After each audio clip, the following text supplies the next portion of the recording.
ನನ್ನ ಹೆಸರು BS ಅನಂತ್ನಾಗ್ ಅಂತ. ಬೇಬಿ ಗ್ರಾಮ, ಚಿನ್ಕುಳಿ ಹೋಬಳಿ, ಪಾಂಡವಪುರ ತಾಲೂಕು, ಮಂಡ್ಯ ಡಿಸ್ಟಿಕ್ಕು. ಬೆಲ್ಲೆ ನಾನು ಹೋದ ಸಲನೂ ಬೆಳೆದಿದ್ದೆ, ಈ ಸಲನೂ ಬೆಳೆದಿದ್ದೀನಿ. ಇದು 2ನೇ ಸಲ ಬೆಳೆದಿರೋದು. ಒಳ್ಳೆ ಇಳುವರಿ ಕೊಡ್ತದೆ. ಆಮೇಲೆ ಇದು ತಿನ್ನೋಕ್ಕೂ ಭಾರಿ ಚೆನ್ನಾಗಿರ್ತದೆ. ಬೆಲ್ಲೆ ಸೌತೆಕಾಯಿ ಕೂದೀವ್ನಿ ಅಂತ ಅಂದರೆ ಸರ್, ಕೇರಳದವರೆಲ್ಲ ಫಸ್ಟೇ ಫೋನ್ ಮಾಡ್ತಾರೆ, ಬಪ್ಪ ನಾನು ತುಂಬ್ಕೊತೀನಿ, ಲೋಡ್ನ ನಾನು ತಗೋತೀನಿ ಅಂತ ಭಾರಿ ಇದಕ್ಕೆ ಬೇಡಿಕೆ ಐತೆ. ಇದನ್ನ ಆಮೇಲೆ ಇದು ಕಾಯಿ ಗುಣ ಏನಂದರೆ ಗಿಡದ್ದು ಗೆಡ್ಡೆಯಿಂದಲೇ ಕಾಯಿ ಬಿಟ್ಕೊ ಹೋಯ್ತದೆ. ಗೆಡ್ಡೆಯಿಂದ ಕಾಯಿ ಬಿಟ್ಕೊಂಡೋಗಿ ಸರ್ ನತ್ತಿ ಗಂಟ್ಲು ಒಳ್ಳೆ ಫಲ ಕೊಡ್ತದೆ. ನೀವು ಯಾವ್ಯಾವ ಮಾರ್ಕೆಟಿಗೆ ಹಾಕೋದು? ನಾನು ಮೈಸೂರು ಸರ್. ಮೈಸೂರು ಮಾರ್ಕೆಟಲ್ಲಿ ಬೆಲ್ಲೆ ಸೌತೆಕಾಯಿ ಹೋದ ತಕ್ಷಣ ಏನಂತಾರೆ ಮರ್ಚೆಂಟ್ಗಳೆಲ್ಲ?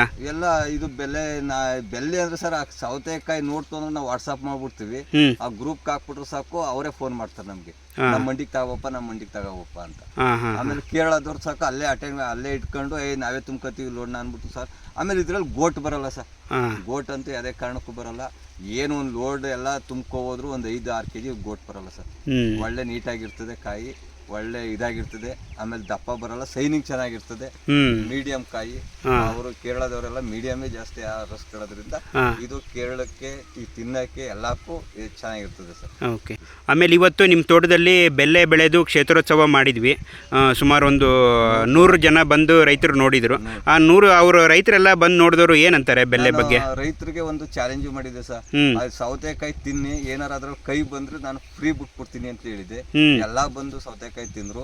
ಯಾರು ಕೈ ಅದೇ ಅಂತ ಯಾರು ಒಬ್ರು ಹೇಳಿಲ್ಲ ಸರ್. ಸೌತೆಕಾಯಿ ಚೆನ್ನಾಗದೆ ಅಂತ ಹೇಳಿದ್ರು. ಯಾವ ಪಾರ್ಟಿನ ನನ್ನ ಕೈ ಇದೆ ಇದು ಸೌತೆಕಾಯಿ ಅಂತ ಯಾರು ಹೇಳಿಲ್ಲ. ಆಮೇಲೆ ಅವ್ರು ಬಂದ್ ರೈತರೆಲ್ಲ ಇಳುವರಿ ನೋಡಿ, ಕಾಯಿ ಕ್ವಾಲಿಟಿ ನೋಡಿ ಏನಂದ್ರು? ಇಳುವರಿ ಚೆನ್ನಾಗೈತೆ, ಫಸ್ಲು ಚೆನ್ನಾಗೈತೆ ಅಂತ ನಾವು ನೆಕ್ಸ್ಟ್ ಮಾಡ್ಬೇಕು, ಇದನ್ನೇ ನಾವು ನೆಕ್ಸ್ಟ್ ಮಾಡ್ಬೇಕು ಅಂತ ಹೇಳಿದ್ದಾರೆ ಸರ್.